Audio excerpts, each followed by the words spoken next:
Доброго ранку, дітки! Сьогодні у нас заняття ознайомлення з природним довкіллям. Тема нашого заняття «Як ти, білочко, зимуєш?». Дітки, до нас у гості завітав лісовичок. Давайте ми з ним привітаємось. Привіт! Він розповів мені цікаву історію, як він живе в лісі. Давайте послухаємо.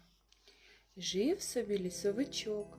Він був невтомним, щодня обходив увесь ліс і завжди знав, у кого зайченя народилось, у кого білченята навчилось стрибати по деревах, яка нова пташка прилетіла, деякі гриби ростуть. Дуже йому подобалось, коли влітку та восени до лісу приходили люди. Він допомагає їм знаходити великі грибні галявини. Та, коли ставало сумно, він ішов з лісу до людей і розповідав про лісове життя. А зараз лісовичок пропонує пограти в гру «Буває, не буває». Я буду вам розповідати про те, що буває взимку. Ви будете плескати в долоньки.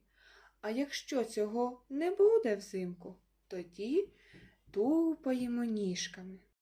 Білка спить у барлозі.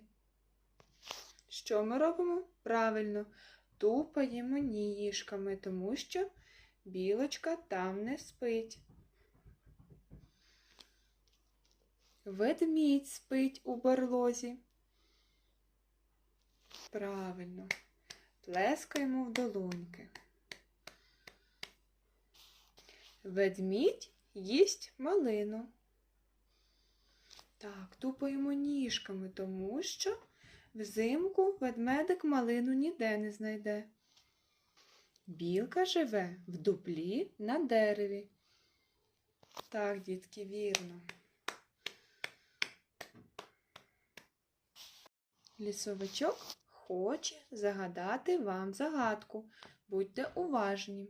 Гострі вушка, наче ріжки, оченята, мов горішки. У дуплі живе вона, в неї шубка хутряна. Так, дітки, ви здогадалися, це білочка. Розгляньте білочку. Дітки, це ілюстрація білочка влітку. А скажіть мені, будь ласка, які слова в загадці підказали вам, що це саме білочка?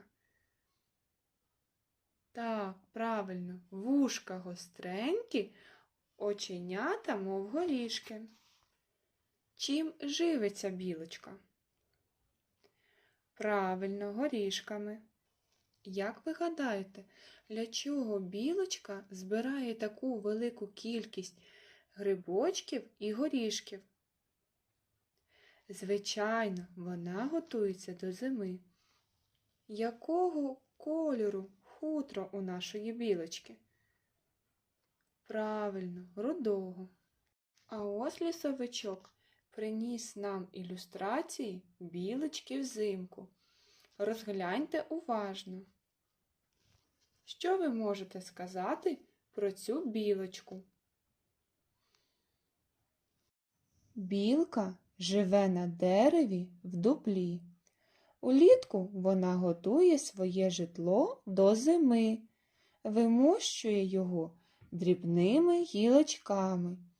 Протягом літа й осені білка збирає їстівні запаси, гриби, горіхи. Коли настає зима, вона змінює колір шубки з рудого на сіруватий. На деревах немає листячка, тому сірий колір шубки допомагає їй бути непомітною. Узимку білка також може знайти собі їжу. Це можуть бути шишки з ялинки або ягоди горобини. А зараз послухайте вірш.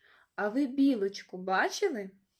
Скаче білка по ялинці, хвіст у неї, як в лисиці, хатка білчина в дуплі, височенько від землі.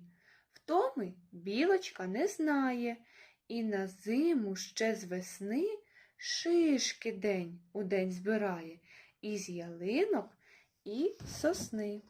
А іще вона грибки запасає залюбки, набере їх і навіти понастромлює сушити.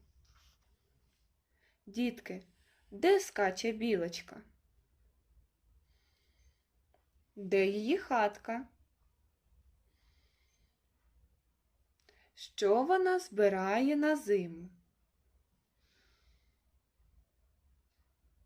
Як вона сушить грибочки? Молодці! А зараз давайте підсумуємо наше заняття. Дітки, чим живиться білочка взимку?